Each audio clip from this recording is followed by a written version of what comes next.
السلام عليكم ورحمة الله وبركاته. اقتراح اليوم ملوي بلا زبدة مورق وطريقة رائعة كتقدري تحضري كمية كتيرة. 6 ديال الكويرات حضرت منهم هاد الكمية كلها. دائما نبغيو نقلبو على أسهل طرق ديال اللوي ديال المسمن، وأكيد هاد الطريقة غتنال الإعجاب ديالك. ما عليك إلا تتابعي لا فيديو حتى الأخير وفرجة ممتعة. غنحتاج هنا 2 زلايف ديال الدقيق الأبيض غادي نغربلو، وغادي نحتاج معاهم زلافة وحدة ديال الدقيق الفينو. يعني الكمية اللي غتستعملوها مثلا ديال الدقيق الأبيض نص ديالها ديال الفينو. غنحتاج الملح حسب الذوق، وكذلك غنحتاج ملعقة ديال العسل كيجيب الملوي مقرمش، وكذلك كيعطيه واحد اللون زوين في الطياب ديالو. غنحتاج الماء عادي، يعني ما يكونش كاع نهائيا سخون او لا دافي، غير عادي من الروبيني. وغادي نعجن الملوي ديالي. نجمع تدريجيًا. بالنسبة للعجينة ما ديروهاش خفيفة بزاف باش تقدروا تحكموا فيها ملي تبغوا تقلبوا العجينة، حيت الكويرات غيكونوا كبار، وكذلك ما تكونش قاصحة باش ما تعذبكمش ملي تكونوا تبغيو تسرحوها. من بعد ما جمعت العجينة، هذا هو الشكل ديالها، جمعتها مزيان مزيان. غندهنها بشوية ديال الزيت وغنحطها في بلاستيكة باش كتزيد ترتاح، وكذلك تعطينا الطوع وكدلك راسها براسها. من بعد ما غادي نخلّيها تقريبًا، مثلًا إلا بغيتو ديروه في الصباح، أنا راه غالبًا كنديرو بالليل ونخلّيه حتى الصباح في بلاصتيكة، أولا إلا كنتو بغيتوه في العشية، في الصباح تكوني واقفة في الكوزينة عجنيها وحطيها في بلاصتيكة وخلّيها ترتاح. هنا قد ما ارتاحت العجينة قد ما كتعطيكم الطوع تخدموا بها كيف ما بغيتو. من بعد ما ارتاحت شكّلتها هنا 6 ديال الكويرات. بالنسبة للكويرات يكون الحجم ديالهم شوية كبير كيف ما كتشوفوا. دهنت هنا واحد الطاوة أولا بلاطو، حطيت هاد الكويرات ب6 دهنتهم بشوية ديال الزيت من الفوق، وغادي نغطيهم ببلاستيكة ونخليهم حتى كيرتاحوا شوية باش ملي نبغي نسرحهم، يعني ما نبقاش أنا كنسرحهم وهما كيرجعوا، يعني تما كتعرفي بلي العجينة ما مرتاحاش، خليهم حتى يرتاحوا. غناخد هنا الخلطة اللي غادي نديرها للتوريق. غناخد هنا الفينو، زيت المائدة أولا الزيت الرومية، هنا الخميرة ديال الحلوى، يعني 3 ديال المكونات. الخميرة تقريبًا على حساب الكمية اللي غديروا ديال المسمن، والفينو والزيت، هادو هما المكونات. ما غنديرش نهائيًا ولا نقطة ديال الزبدة. غادي ندهن هنايا المسمن، يعني كاينين الناس اللي ما كيبغوش نهائيًا الزبدة في المسمن، وكاين اللي العكس، كل واحد يعني الأذواق تُحترم. غادي ناخد هنايا الكويرات غنسرّحهم غير شوية، ومن بعد غادي ندير هاديك الخلطة اللي درتها للتوريق، وغادي نبدا نحط كورة فوق كورة. بالنسبة لهاد الأخيرة ما غاديش ندهنها حتى كنسرّح المسمنة كاملة. هنا غادي نسرّح العجينة ونبقى نلعب على أنها تكون مستطيلة طويلة، ما تكونش دايرة، ما تكونش يعني دائرية.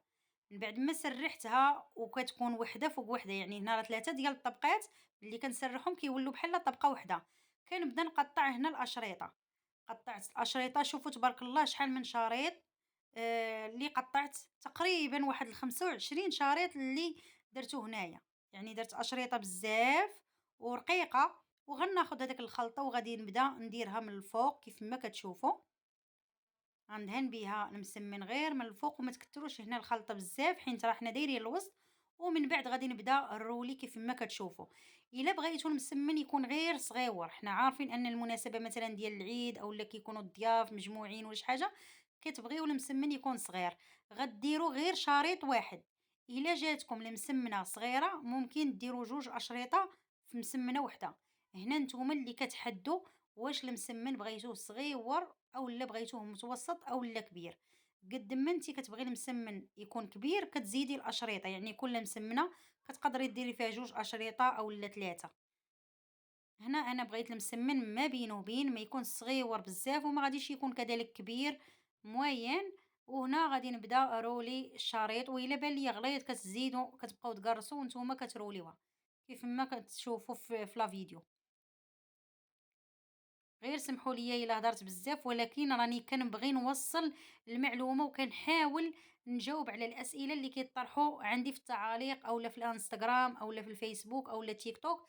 يعني كنحاول ما أمكن نجاوب على الأغلبية ديال الأسئلة اللي ممكن أنها تراود البنات يطرحوها عليا. وهنا كيف ما كتشوفوا غنبقى مستمرة بنفس الطريقة، يعني راه غير الشريط الأول وخرّجت منه كمية كتيرة، هذا يعني جوج مرات دارت ليا هاد الكمية كلها ديال المسمن، يعني 6 ديال الكويرات. هنا من بعد ما ارتاحت العجينة كذلك واحد شوية، غناخد هنا العجينة من الأحسن نخليوها ترتاح باش ما تحتاجوش ليها حتى الزيت بزاف، يعني خلّوا العجينة ترتاح. غناخد شوية ديال الزيت وغنديرو في الأول في المقلة تكون سخونة مزيان ومن بعد كتنقصوها باش المسمن كيطيب على خاطرو. وهنا كندير شوية ديال الزيت وكنقلبها، هنا المقلة راه في الأول كانت باقا سخونة ومن بعد راني نقصتها وبديت كنطيبها، يعني اون فوا كنحط المسمنة كنرش عليها شوية ديال الزيت من الفوق وكنقلبها مباشرة. وهنا كيف ما كتشوفوا هادوك الخطوط راه باينين في المسمنة وباين التوريق ديالها، كيجيو باينين وطريقة ساهلة، وإن شاء الله خص غير البلاصة اللي غادي تخدموا فيها تكون شوية كبيرة باش هاكا كتسرحوا العجينة على خاطركم، إلا ما خدمتوهاش فوق البوطاجي أولا تقدروا ديروها فوق شي طابلة، يعني تسرحوا العجينة تكون كبيرة وكترتاحي مرة وحدة. بنفس الطريقة غنبقى مكملة حتى كنكمل الكمية كلها. عندي أنا المقلة كبيرة دغيا كملت درت 3 4 في مرة واحدة. وهنا هذا هو الشكل ديالو كيف ما كتشوفوا جا مورق وكذلك الخطوط جاو باينين فيه. راه الصورة شارحة نفسها ولا فيديو شارح نفسه. وهنا غادي نقدمو مع شوية ديال العسل، هذه هي الكمية اللي خرجتها بهاد المكونات اللي عطيتكم، يعني بدون أي نقصان حتى شي وحدة ولا زيادة.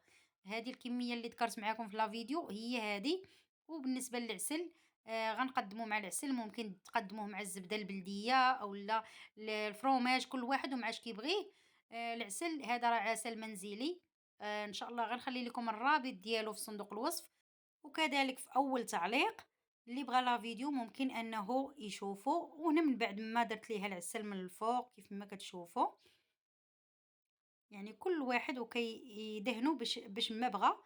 وهنا شوفوا التوريق راه باين، كيجي مورق وكيجي خفيف، يعني ماشي ضروري إلا ما كانتش عندك الزبدة في واحد اللحظة أولا ممكن أما راه ما غديريش المسمن. وكذلك الناس اللي ما يبغيوش الزبدة وكتقدر كضرهم، أولا كاينين بعض الخطرات كيقول لك الطبيب ما تاكليش الزبدة على حساب الحبوب أولا شي حاجة، يعني المسمن راه بلا زبدة كيجي رائع في الشكل ديالو، وكذلك المذاق وكذلك حتى التوريق ديالو كيجي روعة.